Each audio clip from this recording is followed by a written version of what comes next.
What's up, guys? Welcome back to the Coral Reef Talk. In today's episode, we're going to take a look at the 125-gallon reef, check out some updates and some new corals that I just added. Let's go.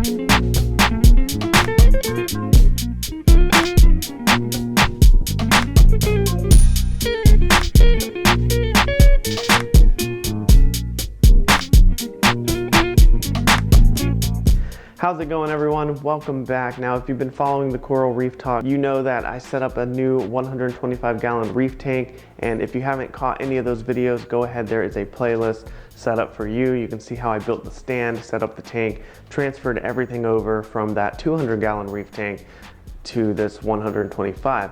Now, also, if you've been noticing, I've been adding coral to the tank, and I usually purchase coral locally. I go to my local fish stores and pick up coral there. There's a whole bunch around me that I have access to, but lately I've been buying things online. Now, there's a few online stores that I love to pick up corals from. One of my favorites has to be ReefTide, and I made a video all about ReefTide. They have some awesome corals, great deals, awesome live sales. Check out their website. A link will be in the description for that video as well, but I also pick up corals from Odd Animal Corals out in California. Great guys over there, awesome shop. Check them out online as well. Follow them on Instagram because they post fire corals all the time as well.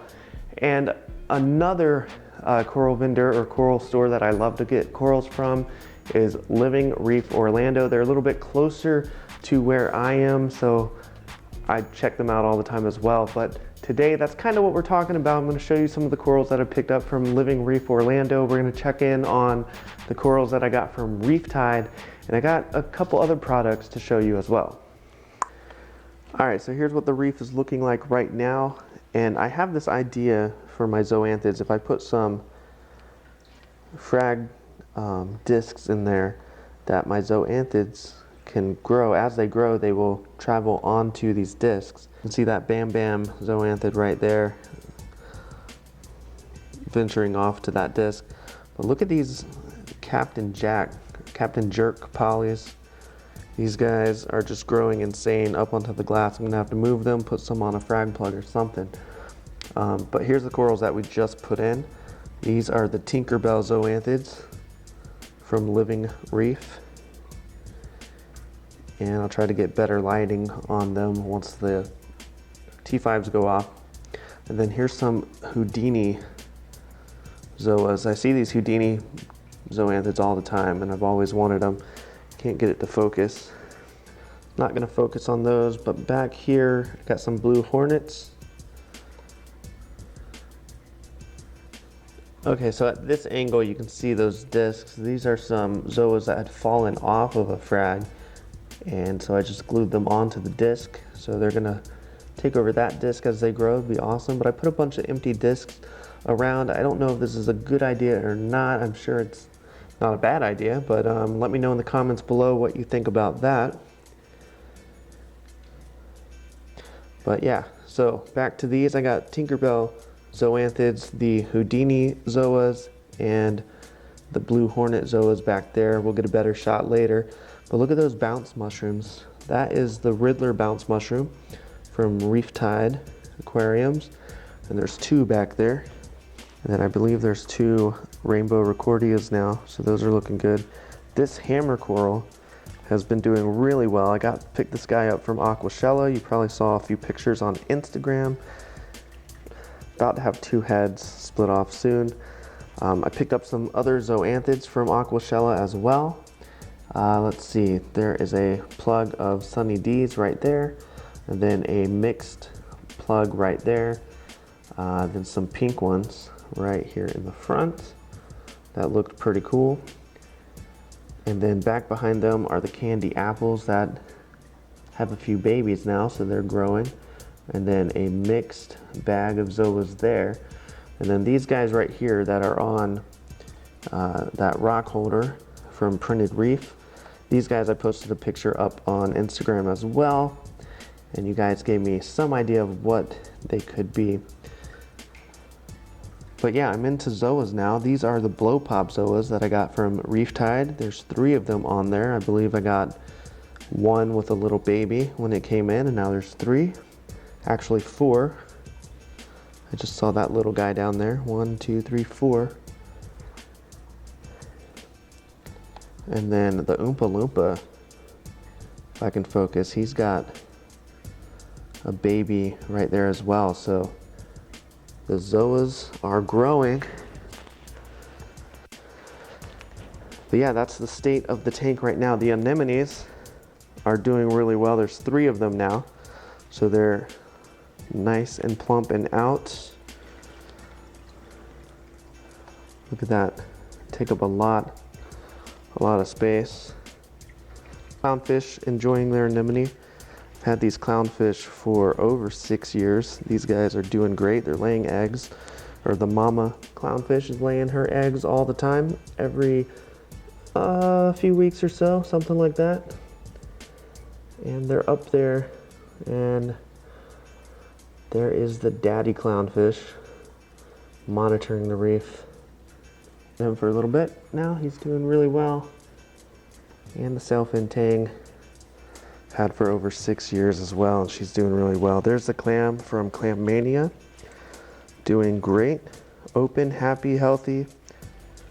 I thought a zoanthid, not a zoanthid. So I had thought that a xenia frag got away because there's so many over there by the rainbow acants that I got from Living Reef, that I thought it floated over and attached itself to the clam shell, but no, it didn't. It probably just got stuck right up in there, right up somewhere in here, and then just floated away. But no, the clam's doing great. All the fish are doing great. Go this way, go over here, over here. All right, so check out these glitter bomb. Oh, he's coming back. These glitter bombs from ReefTide looking sweet. Here is that kryptonite blasto. He's got a baby underneath coming out the side. I don't know if I can get it on this camera. This camera does not want to focus today. But then the mambo jambos right there, they're still doing good. I don't really have a place for everything yet because I want them to start growing out. That's one thing I need to kind of clean up, is I need to clean these guys up, maybe move these discs around the rock a little bit better and space them out. And probably gonna use more of Printed Reef sand holders just to get them in their place and not laying on their side like that guy. So I'm gonna move them around. So probably the next video you'll see it a little bit more organized. Back there is the utter chaos.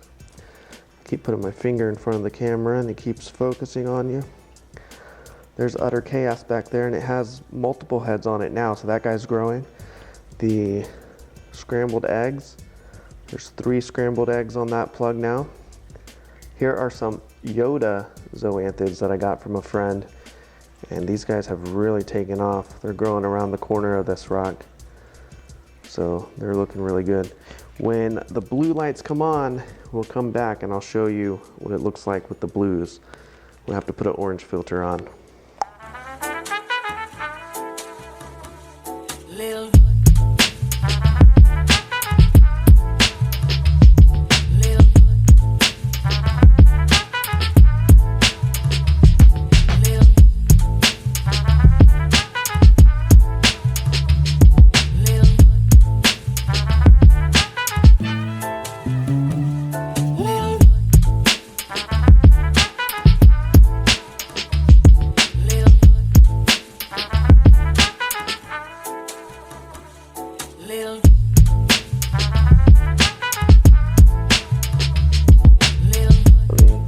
Fix this camera here. Now, if you follow me on Instagram, you probably already know this, but I've done away with dosing any kind of 2-part or kalkwasser for my tank, just because I don't think I have enough corals to justify dosing, and I don't want to get caught in the numbers game.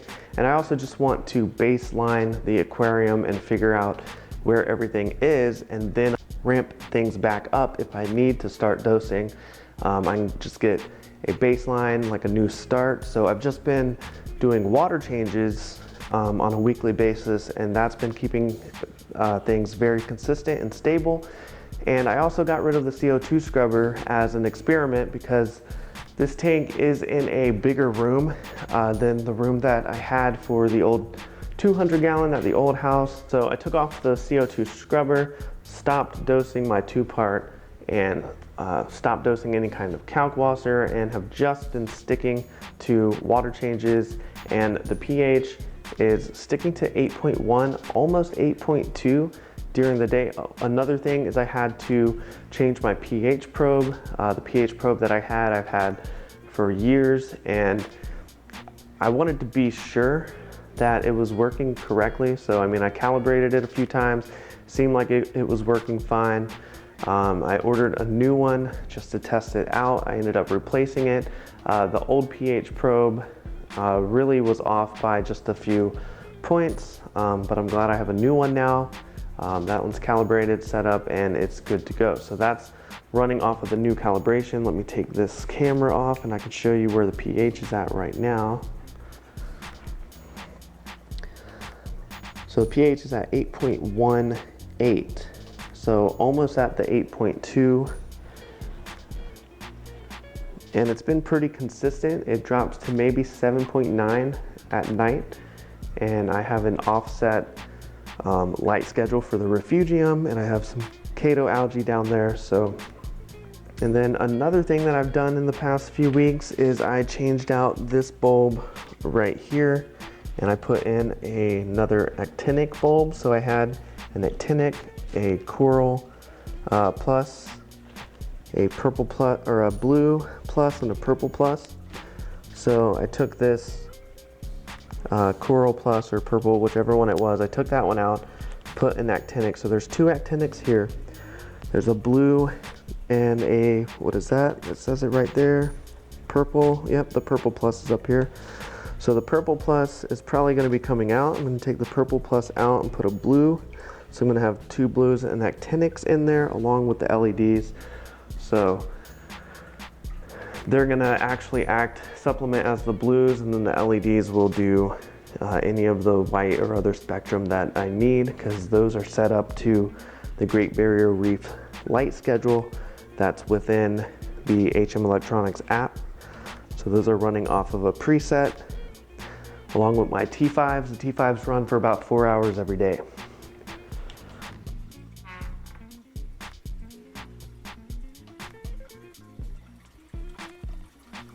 So I got an Auto Aqua skimmer security thing. So you put that sensor right in there, and yes, I plugged it into my Apex Junior, but it turned everything on, and it's working just fine. So I have extra security because for some reason the SDC return pump has been turning off on me, and it's been filling up the sump, because whenever that pump turns off, the water level in the sump of course rises, and the skimmer does not shut off, so it just overflows until I get a notification on my phone, and then I can go into the Apex and turn it off. Now, if there's a way to program that into the Apex where it's like, if pump off, then skimmer off. Apparently I was trying to program that and I couldn't do it, so I bought the Aqua or Auto Aqua skimmer security, and that is giving me peace of mind. So now I don't have to worry about the skimmer overflowing. I really need to get in here and clean this up a little bit. Yeah, and I gotta fix up my wires. There's the ReefBot working its magic. I love the ReefBot. I still have to do a video about that. So I gotta catch up on a few videos, as well as put out some videos for you guys. But this is strictly just an update right now, but I'm keeping it nice and simple. So no more dosing, no more CO2 scrubber, at least for right now. And we're keeping the pH in a stable place, keeping the parameters in a stable place. Everything's looking great. Oh, we should take a look at this at some point too, so I can show you the PAR readings. So that's a quick update of some of the corals, and now I just want to say thank you guys very, very much. The Coral Reef Talk is now over 9,000 subscribers, so thank you so much for watching all these videos, supporting me by leaving your comments, asking questions, and following me over on Instagram at TheCoralReefTalk. It means a lot that we can grow this community, learn from each other, and just share our experience and share this journey of reef keeping together. So what I want to do is a question and answer type video. So if you have a question about any of the equipment that I'm using, a question about reefing in general, maybe you're brand new to the hobby and you have a question about how to get started in adding fish to your aquarium, certain corals in your aquarium that you need help with. If you have a problem and you need some help, ask a question down in the comments below. And if we get enough questions down in the comments below, I'll put together a Q&A video and I will try to answer your questions the best that I can. So thank you so much for watching.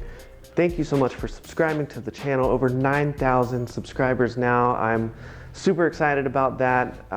Something that I never thought would be possible, and it's only possible because of you guys joining into what's going on here at the Coral Reef Talk. So thank you so much for watching, subscribing. Be sure to ask a question below and I'll answer it in the question and answer video. Thanks again, thank you for watching, and I'll see you next time on the Coral Reef Talk.